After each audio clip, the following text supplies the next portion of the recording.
मित्रांनी मैत्रिणींनो, आज आपण इयत्ता 5वी विषय परिसर अभ्यास भाग 1 मधील विज्ञानामधील पाठ शिकणार आहोत। पाठ 18वा पर्यावरण आणि आपण।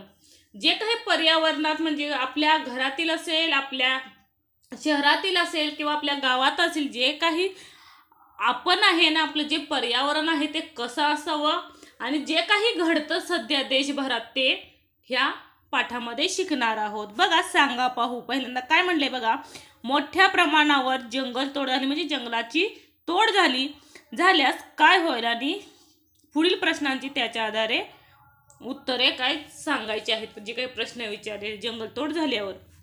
बघा, पहिला प्रश्न, जंगलातील सजीवांचे अन्न व पाण्याचे स्रोत घटतील का वाढतील आणि का? बघा, जंगलातील सजीवांचे अन्न व प्राण्याचे स्रोत काय होतील, घटतील, कारण जंगल तोड झालेली असते आणि त्याचं कारण असं आहे की त्यांना जेवढा अन्न हवा आहे त्याच्या तेवढ्या प्रमाणात त्यांना मिळणार नाही, कारण जंगल तोड झालेली असते आणि कारण जंगलामध्ये बरेचसे प्राणी सजीव राहत असतात आणि त्यांचे पुरेसे अन्न किंवा पाण्याचा पुरवठा होणार नाही जंगलतोडीमुळे।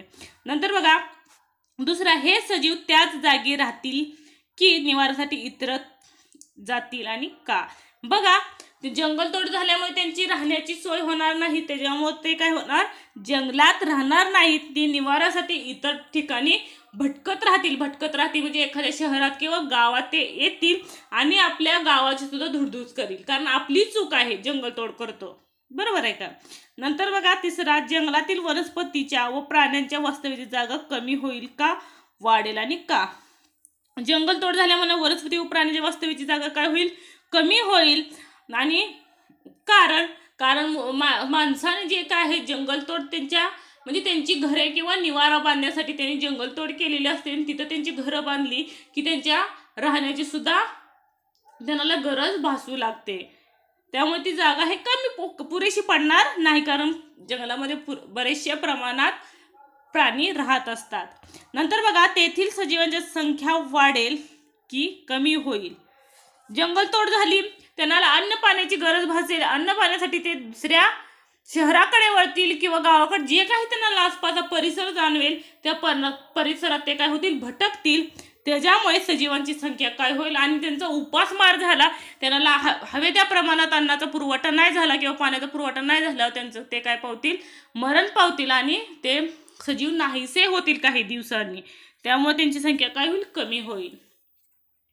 नंतर बघा, जंगलतोड, जगभरात एकूण लोकसंख्या आता सुमारे 600 कोटीच्या घरात आहे, म्हणजे पृथ्वी तलावर जे काही सजीव राहतात त्यांची संख्या सुमारे किती आहे, 600 कोटी। या सर्व लोकांच्या गरजा, 600 कोटी सजीव म्हणजेच ते लोकसंख्या असणारे म्हणजे मानवच येणार, बरोबर आहे का? 600 कोटीच्या घरात त्यात कुठले जीव येणार नाहीत, फक्त माणूस। या सर्व लोकांच्या गरजा भागवण्याच्या प्रयत्नात माणूस नवनवे तंत्र शोधून काढत आहे, म्हणजे स्वतःच्या गरजा भागवण्यासाठी तो नवीन तंत्र वापर करत आहे। यासाठी मानव अधिकाधिक जमीन व जलस्रोत वापरत आहे, म्हणजे ती काय होते, जंगलतोड केली जाते, तेथील जमीन त्यांच्या निवारासाठी वापरली जाते आणि जलस्रोत ही ते वापरले जातात, कारण त्यांचा हव्यास वाढलेला असतो, विनाकारण पाणी वाया घालवणे, विनाकारण गरज नसताना कपड्यासाठी असेल धुण्यासाठी पाण्यानं चालू ठेवणे, म्हणजे विनाकारण तिथं काय होतं, जलस्रोताचा वापर होत आहे। शेती, वसाहती, उद्योगधंदे तसेच रस्ते व लोहमार्ग तयार करण्यासाठी खूप मोठ्या प्रमाणात मोकळी जमीन आवश्यक असल्याने जंगलतोड होते। बघा, शेतीच्या कामासाठी, वसाहती म्हणजे राहण्यासाठी, उद्योगधंदे काहीतरी कंपनी असेल, एखादा उद्योग चालू करण्यासाठी, तसेच रस्ते किंवा लोहमार्ग तयार करण्यासाठी काय केले जातं, जंगलाची तोड केली जाते आणि तिथल्या जमिनीचा वापर केला जातो। नंतर बघा, काही ठिकाणी दलदलीच्या प्रदेशात किंवा खोलगट भूभागात भराव घालून त्या जागी जमिनीचे सपाटीकरण केले जाते। पर्यावरणात वेगवेगळ्या सजीवांची निवारे असतात, म्हणजे पर्यावरण राहत असताना प्रत्येक सजीवांचे काय असतो, वेगवेगळा एक निवारा असतो। जंगलामध्ये विविध प्रकारचे वनस्पती असतात, झाडावर अनेक पक्ष्यांची घरटी असतात। बघा, अशा कितीतरी वनस्पती असतात त्यांच्यामध्ये त्याच्यावर पक्षी, पोपट, कावळा असेल, चिमणी असेल, गरुड असेल, ते काय करतात तिथं त्यांची घरटी बनवली जातात. मग काय करतात, जंगलतोड केली ती घरटी राहतील का? नाही राहणार. त्यांचा अन्न पाण्याचा प्रश्न निर्माण होतोय. नंतर बघा झाडावर अनेक पक्ष्यांची घरटी असतात. अस्वल, हरिण, माकड, हत्ती, वाघ यासारखे प्राणी जंगलामध्ये राहतात. म्हणजे घनदाट जंगल अनेक प्राण्यांचा निवारा असतो. म्हणजेच काय बघा, घनदाट जंगल हे त्या प्राण्यांचा निवारा असतो. त्याच्यात त्यांना लपता येतं, शत्रूपासून बचाव करता येतो. नंतर बघा जंगलात त्यांच्या गरजेची पूर्तताही होते. आणि जंगलातही म्हणजे जे मांसाहार प्राणी आहेत, वाघ, सिंह, ते शाकाहारी प्राणीवर डिपेंड असतात. आणि जे शाकाहारी प्राणी आहेत ते वनस्पतीवर, म्हणजे घनदाट जंगल असेल तर ते अन्न खाऊ शकतील हवं ते. जंगलात त्यांच्या गरजेची पूर्तता होते. जंगल कमी झाले की त्यांची जैवविविधतेची ऱ्हास होते. जैवविविधता म्हणजे त्यांची खाण्यापिण्याची उपलब्धता होत नाही, कारण त्याला जे काय अन्न खायचं ते तिथं उपलब्ध नसतं जंगलतोडीमुळं. नंतर बघा जरा डोके चालवा. एखाद्या ठिकाणी धरण बांधले गेले तर त्या पर्यावरणात कोणते बदल होतात ते तुम्ही लिहा. नंतर बघा सांगा पाहू. विविध प्रकारचे प्राणी, पक्षी, वनस्पती यांचे अस्तित्व धोक्यात आलेल्या बातम्या आपण वेगवेगळी वाचतो, ऐकतो व पाहतो. याची कारणे बातम्यामध्ये दिलेली असतात. अशा बातम्या एकत्र करा, त्यातील माहिती पुढील तक्त्यात भरा व वर्गात चर्चा. बघा प्राणी, पक्षी, वनस्पती यांचे नाव, कोणता परिणाम झाला आणि बातमी दिलेली कारणे. आपण बरेचसे प्राणी बघू शकतो. चिता आणि कोणता दुष्परिणाम म्हणजे त्याची अन्न पाण्याची सुविधा न झाली आणि त्याच्यामुळं जंगलतोडीमुळे त्याची काय झाली, ऱ्हास झाली. आणि बातमी दिलेली कारणे, बातमीत काय दिलेलं गेलं, अन्न पाण्यामुळे त्याचं काय झालं, तो नाहीसा झाला. म्हणजे अशा कारणं दिली जातात. अशा प्रकारे तुम्ही लिहू शकता. नंतर बघा प्रदूषण. सांडपाण्यावर आवश्यक त्या प्रक्रिया न करता ते जलस्रोतात सोडले जातात. जलस्रोताचं प्रदूषण कसे होते ते पाहिले आहे. म्हणजे जे काही चांगलं पाणी किंवा नदीचं जे पाणी आहे त्याच्यामध्ये काय केलं जातं, काही वेळात जे काही उद्योगधंदे आहेत, कारखाने आहेत, त्याचं म्हणजे गाळण न करता डायरेक्टली काय केलं जातात, नद्यात सोडले जातात. नद्यात सोडल्यावर ते नद्याचं पाणी सुद्धा आपण बऱ्याच वेळा बातम्यांनाही ऐकलं असेल, ते पाणी काय होतं, दूषित होतं, म्हणजे प्रदूषित होतं. इथं दिलेलं आहे बघा, कारखान्यातून परिसरात सोडले जाणारे सांडपाणी. आणि असं पाणी जर आपण पिलं तर बऱ्याचशा आजाराला काय पडतो, आपण बळी पडतो. नंतर बघा कारखान्याच्या परिसरात सांडपाणी सोडले जाते. असे दूषित पाणी जमिनीत मुरत राहिले तर जमीन नापीक होते. असं म्हणजे त्यात काय असतात, बऱ्याचशा प्रमाणात रसायन निर्माण केलेले असतात त्या पाण्यामध्ये. आणि ते पाणी जर सतत एखाद्या जमिनीवर सतत पडत राहिलं ती जमीन काय होते, शेती करण्यासाठी अयोग्य होते, म्हणजेच नापीक होते. नंतर बघा शेतीसाठी मोठ्या प्रमाणावर रासायनिक खते आणि कीटकनाशके वापरले जातात. आपल्याला माहिती असेल शेती करताना शेतीसाठी कीड वगैरे लागू नये किंवा कशाची लागण होऊ नये किंवा त्याच्यावर अळीचा मारा होऊ नये म्हणून काय करतो आपण, त्याच्यावर रासायनिक खते किंवा कीटकनाशके वापरली जातात. ही रसायने मातीत जिरतात आणि पावसाच्या पाण्याबरोबर वाहून शेवटी नद्यामध्ये पोहोचतात. बघा शेतीसाठी जी काही रासायनिक खते किंवा कीटकनाशके ही काय असतात, अतिशय घातक असतात. आणि ही काय होतात, मातीत मिळतात आणि पावसाचं पाणी भरपूर पाऊस पडला जातो ते काय जातं, वाहून नदीला मिसळलं जातं आणि ते पाणी दूषित होतं. नंतर बघा अशा अनेक कारणाने पाणी व मातीचे प्रदूषण घडत राहते. त्याच्यामुळे या कारणामुळे काय होतं, चुकीच्या पद्धतीमुळं काय होतं, पाणी व मातीचे प्रदूषण घडत राहते. यामुळे तेथील प्राणी आणि वनस्पतींना धोका पोहोचतो. आणि ह्या कारणामध्ये ते जे काही राहणारे प्राणी असतील किंवा वनस्पती असतील त्यांना धोका निर्माण होतो. म्हणजे अशी धोका निर्माण होतो म्हणजे ते काय होतात, झाडं जी आहेत ती जळली जातात, प्राणी आहेत ते मरणही पावू शकतात काही वेळेला. अशा सजीवांची संख्या कमी होऊ लागते आणि सरते शेवटी ते सजीव नामशेष होतात.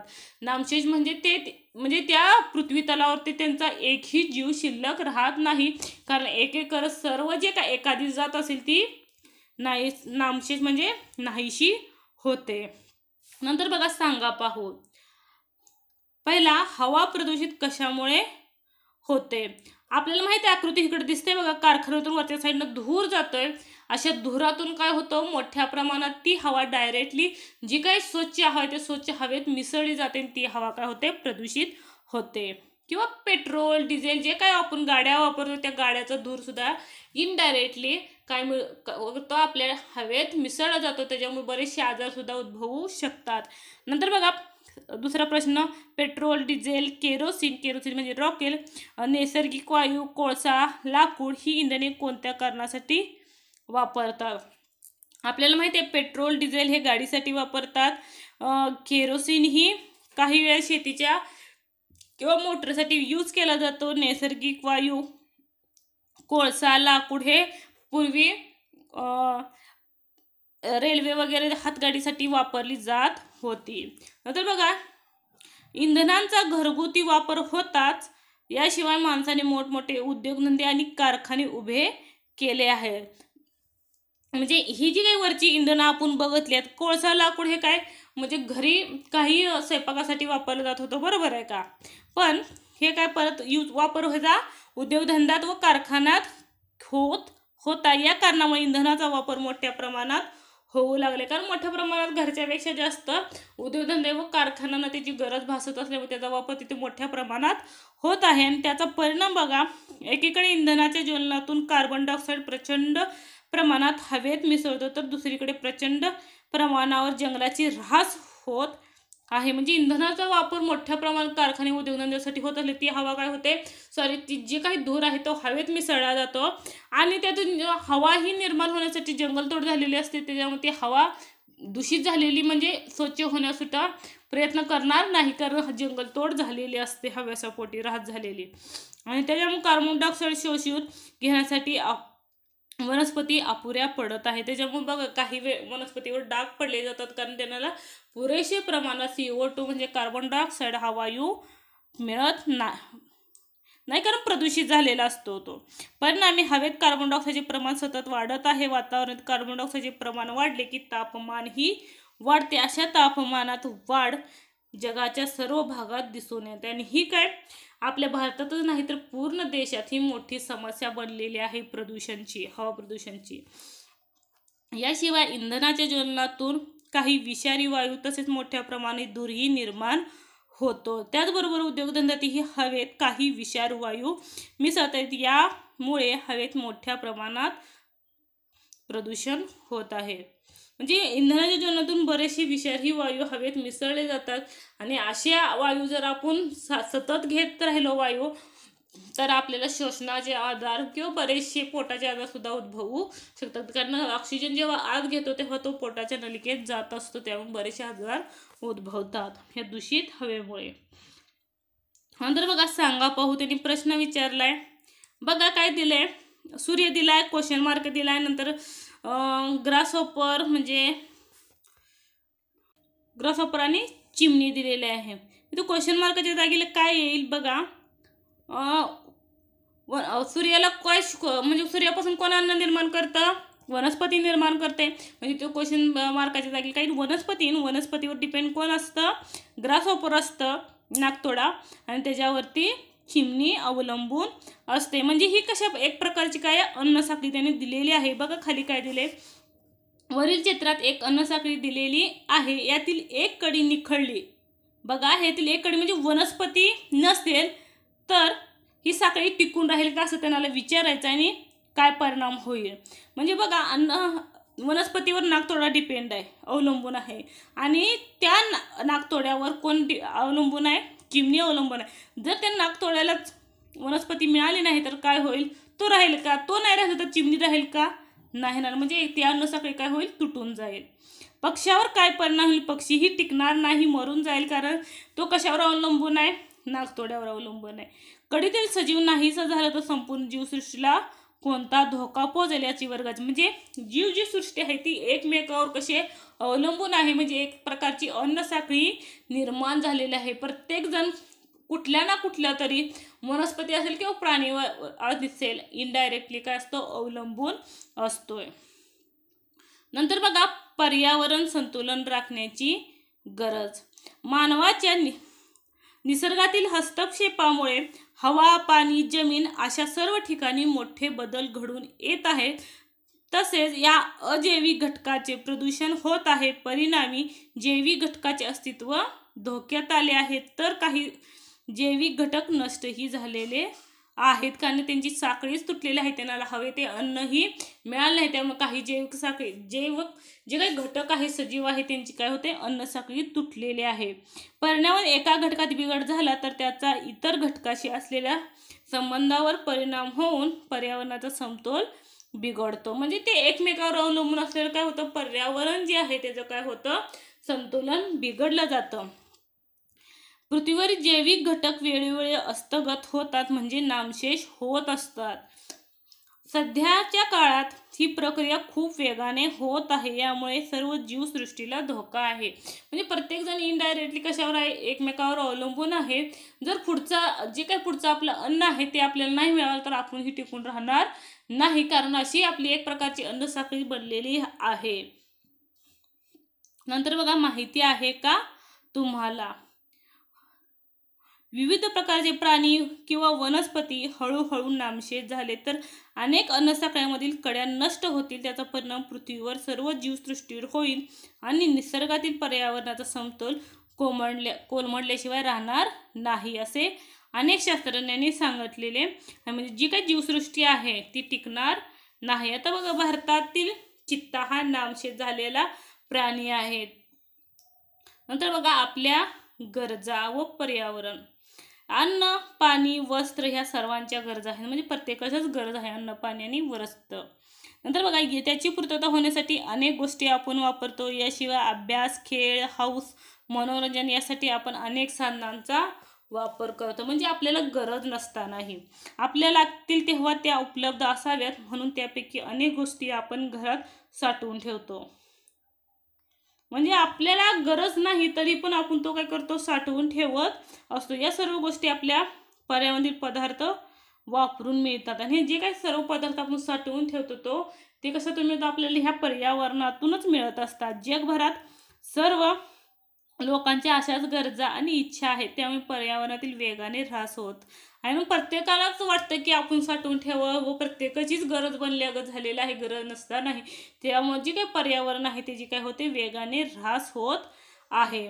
मानव हा निसर्गाचाच भाग आहे. निसर्गाचा समतोल बिघडला तर त्याचा आपल्यावरही परिणाम होणार आहे, याची जाणीव आपण ठेवायला हवी. म्हणजे जो काही पर्यावरणात बदल घडेल तोही आपल्यावरही घडेल. किती श्रीमंत असू, गरीब असू, कोणीही असू, कितीही पैसे दिले तर त्याच्यापासून तो वाचू शकणार नाही, कारण मानव हा सुद्धा कशाचा आहे, एका निसर्गाचाच भाग आहे. निसर्गानेच आपल्याला ह्या जगात आणलं आहे. पर्यावरणाचे ऱ्हास थांबवण्यासाठी एखादे साधन शक्य तितके जास्त दिवस वापरणे, म्हणजे एखादी गोष्ट जेवढी जास्त वापरता येईल आणि दुसऱ्यालाही पुरेल या विचाराने वापरावी. टाकाऊ वस्तूपासून टिकाऊ वस्तू बनवणे या सर्वांनीच गांभीर्याने विचार करायला हवा. या गोष्टीचा म्हणजे जे काही टाकाऊ पदार्थ आहे ते टाकाऊ पदार्थ ती आपल्याला कशी टिकाऊ होईल, कशी टिकवली जाईल याचाही विचार केला पाहिजे.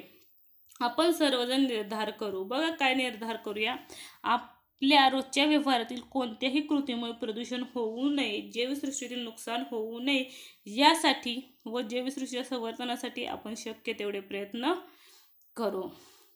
नंतर बघा, बोलते वा, आपल्याजवळ गरजेच्या गोष्टी किती साठा असावा. म्हणजे गरजेच्या गोष्टीचा किती साठा असावा विचारले, तुम्ही लिहू शकता तुम्हाला किती गरज आहे त्याच्यानुसार. तर पुढीलपैकी साधनाच्या संदर्भात अशी चर्चा करा. पाणी, अन्न आणि वस्त्र. समजा एक दिवस तुम्हाला पाणी दिलं नाही तर काय होईल ह्याचा विचार करा. 1 ते 2 दिवस काय आपला हाल होईल, किंवा अन्न नाही दिलं, वस्त्र नाही दिले एखाद्या दिवशी, ह्या सर्व गोष्टी संदर्भात तुम्ही चर्चा करा मित्रमैत्रिणींसोबत. नंतर बघा, पर्यावरण संरक्षणाचे जागतिक प्रयत्न. निसर्गाचा समतोल राखण्यासाठी आंतरराष्ट्रीय स्तरावर अनेक प्रकल्प राबवले आहेत. जगातील सर्व लोकांमध्ये या धोक्याविषयी जागृती करणे अत्यंत महत्त्वाचे. म्हणजे प्रत्येकाला हे प्रकल्प राबवलं पाहिजे आणि त्याची प्रत्येकाला जनजागृती करणं ही तेवढंच महत्त्वाचं आहे. तसेच हवा, पाणी आणि जमीन प्रदूषण होणार नाही यासाठी जगभरात सर्व देश कायदे करत आहे. म्हणजे हवा पाणी जमीन ही कशी म्हणजे प्रदूषित होणार नाही याची सर्व जगामध्ये काही कायदे केलेले आहेत. कारण पूर्ण जीवसृष्टी जी आहे त्याच्या सर्व जीवसृष्टीवर ह्या प्रदूषणाचा परिणाम होत असतो. जैवविविधता टिकवण्याचे प्रयत्न. जैवविविधता त्यातील पहिला बघा, जैवविविधता उद्याने.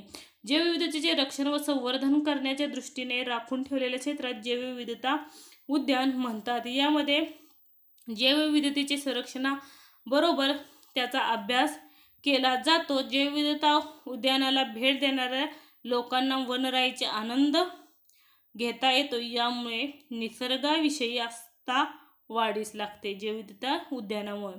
नंतर राष्ट्रीय उद्याने. आपण हे ऐकलेही असेल बघा.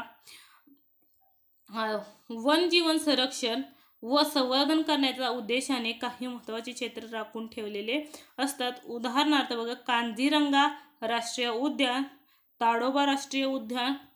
या उद्यानाला आवश्यक असले तर भेटही द्या. अभयारण्ये. विशिष्ट प्राण्यांच्या वनस्पतीचे संरक्षण व्हावे, संवर्धन व्हावे ह्यासाठी वन क्षेत्रात राखीव ठेवले जाते. अशा राखीव क्षेत्रात अभयारण्य म्हणतात. बघा, अभयारण्य कशाला म्हणतात? विशिष्ट प्राणी असतील, वनस्पती असतील याचे संरक्षण होण्यासाठी, संवर्धन होण्यासाठी ही वनक्षेत्र राखीव ठेवलं जातं आणि त्यालाच अभयारण्य म्हटलं जातं. उदाहरणार्थ राधानगरी अभयारण्य. पृथ्वीतलावर वनस्पती नष्ट होऊ लागल्याने प्राण्यांची संख्या कमी होत आहे. म्हणजे वनस्पती जशी कमी होईल तशी वनस्पतीबरोबर प्राण्यांची संख्या ही कमी होत आहे. कारण प्रत्येक प्राण्यांना ती वनस्पती आवश्यक आहे, ती वनस्पती अवेलेबल नसेल तर ती प्राणी जगणार नाही. त्याच्यामुळे त्या वनस्पतीवर प्राण्यांची संख्या कमी झाली. म्हणून जंगलातील वनस्पती संरक्षण व संवर्धन करणे जरुरीचे आहे. जंगलतोड थांबवून वृक्षारोपण करून वनस्पती रक्षण केल्यास त्यावर अवलंबून असणाऱ्या वन्यजीवन हिची संरक्षण होते. बघा, इथे गेंडा दिला आहे, जंगल दिलेलं आहे, बरेचसे हत्ती दिलेले आहेत आणि इथं काय म्हणजे जंगलात राहणारे प्राणी, हरिण, ससा. बघा, महाराष्ट्रातील सातारा जिल्ह्यात चांद नदीवर ब्रिटिशकालीन धारणामुळे मायनी तलाव तयार झाला आहे. बघा, माहिती असेल महाराष्ट्रात राहतो, सातारा जिल्हाही माहिती असेल. तिथं बघा, चांद नदी वर ब्रिटिशकालीन म्हणजे ब्रिटिशांचं जेव्हा राज्य होतं त्या काळी धरणामुळे मायनी तलाव तयार झालेला आहे. मायनी नावाचं तलाव तयार झाले. उत्तर आशियातील सायबेरिया प्रदेशात या तलाव रोहित पक्षी स्थलांतर करून येतात. बघा, जे काही सातारा जिल्ह्यातील चांद नदी आहे, ब्रिटिशकालीन मायनी तलाव, इथं उत्तर आशियामध्ये राहणारे जे काही सायबेरियन प्रदेशात राहणारे जे काही रोहित पक्षी आहेत ते स्थलांतर करून तिथे येत असतात. तिथं घरटी घालतात, बांधतात, अंडी घालतात, पिल्ले मोठ्या प्रमाणावर पिल्लासह परत जातात आणि काही कालावधीनंतर त्याचा कालावधी संपला की ते परत आशिया म्हणजे उत्तर आशिया सायबेरियामध्ये जातात. अलीकडे तलावातील पाणी कमी झाल्यामुळे ते येईनासे झाले आहेत. बघा, इथं खाली आकृतीमध्ये दिलेलं आहे रोहित पक्षी, पण तिथं पाण्याची कमतरता भासू लागल्यानं काय ते पक्षी येत नाहीत. परंतु स्थानिक लोकांनी मागणी केली त्या पक्ष्यांचे अभयारण्य म्हणून जाहीर केले आणि म्हणजे लोकांनी जाहीर करायला सांगितले की ते अभयारण्य म्हणून जाहीर करा. नंतर बघा, सोलापूर जिल्ह्यातील नानद येथे माळढोक पक्ष्याचे अभयारण्य आहे. हे मोठे वजनदार पक्षी त्याचे डौलदार चालीबद्दल प्रसिद्ध आहेत. बघा, आपल्या सोलापूर जिल्ह्यातील नानद येथे माळढोक नर हा काय प्रसिद्ध आहे पक्षी. नंतर बघा, गवताळ प्रदेशातील माळरानावर अधिवास राहणारे हे पक्षी कीटक खातात. मांसासाठी व अंड्यासाठी त्यांचा शिकार केल्याने त्यांची संख्या घटत चालली आहे. महाराष्ट्र शासनाने नानदचे क्षेत्र माळढोक अभयारण्य म्हणून रक्षित केले आहे. या माळरानावर हरणे देखील आढळतात. नाही इथं दाखवले बघा, माळढोक, मादी व हरणे सुद्धा तिथं आढळू लागले आहेत. पुणे अहमदनगर रस्त्यावर पुण्यापासून सुमारे 50 किलोमीटर अंतरावर असलेल्या मोराचे चिंचोली हे गाव मोरासाठी प्रसिद्ध आहे. बघा, पुणे अहमदनगर रोड आहे जो काही आहे पुण्यापासून सुमारे किती किलोमीटर आहे? 50 किलोमीटर आहे. तिथं मोराची चिंचोली हे गाव मोरासाठी प्रसिद्ध आहे. येथे सुमारे 2500 म्हणजे 2500 मोर आहेत. तेथे पूर्वापार लावलेली चिंचेची झाडे असून झाडाची निगा राखल्याने तेथील पर्यावरण पक्ष्यासाठी अनुकूल आहे. तिथली निगा ही लोक राखली जातात, त्याच्यामध्ये जे काही पक्षी आहेत, मोर आहेत, ते आनंदाने तिथं राहतात. या गावात मोरांना अभय मिळाले आहे. चित्र दिले बघा देवराई मधील मोर. तिथे नंतर आहे बघा देवराई एक वरदान. बघा किती छान दिलेलं आहे चित्र. बघा काय सांगितलंय, भारतीय संस्कृतीमध्ये वन रक्षणाचे विचार झालेला आहे. देवराई ही त्याचे उदाहरण आहे. देवराई म्हणजे देवासाठी राखून ठेवलेले जंगल. म्हणजे तिथे एक छोटंसं मंदिर आहे, त्याच्या भोवताली संपूर्ण काय आहे, जंगल आहे. अशी भावना त्या भागात राहणाऱ्या लोकांची असते. या भावनेमुळे देवराईमधील एकही झाड तोडले जात नाही, कारण तिथे एक मंदिर आहे. देवावर खूप श्रद्धा असते. त्या श्रद्धेमुळे तिथे झाड कोणीही तोडत नाही. महाराष्ट्र अनेक देवराया आहेत. मध्य प्रदेशात आढळणाऱ्या देवराया शरणवने म्हणून ओळखले जाते. हे कुठे आहे देवराई, तर मध्य प्रदेशात आहे. नंतर बघा देवरायामध्ये वनस्पतींनाच नव्हे तर प्राण्यांनाही अभय मिळालेले आहे. बघा तिथं वनस्पतींना नाही तर प्राण्यांना सुद्धा अभय मिळाले, म्हणजे तिथल्या प्राण्यांना सुद्धा कुणी हात लावत नाही. या देवराई प्राचीन काळात अभयारण्यात म्हणावी लागतील. नंतर बघा नेहमी लक्षात ठेवा. काय लक्षात ठेवा, निसर्ग सर्वांची गरज भागवतो परंतु हाव भागवू शकत नाही. म्हणजे जी काही आपली हाव आहे, अजून द्या, अजून पाहिजे, ही हाव निसर्ग पूर्ण करू शकत नाही. हे आपल्याला समजलं पाहिजे. किती जेवढं गरज आहे तेवढाच प्रत्येकाचा वापर करणे महत्त्वाचे आहे. धन्यवाद. व्हिडिओ आवडल्यास लाईक करा, सबस्क्राईब करा आणि कमेंट करा. थँक्यू.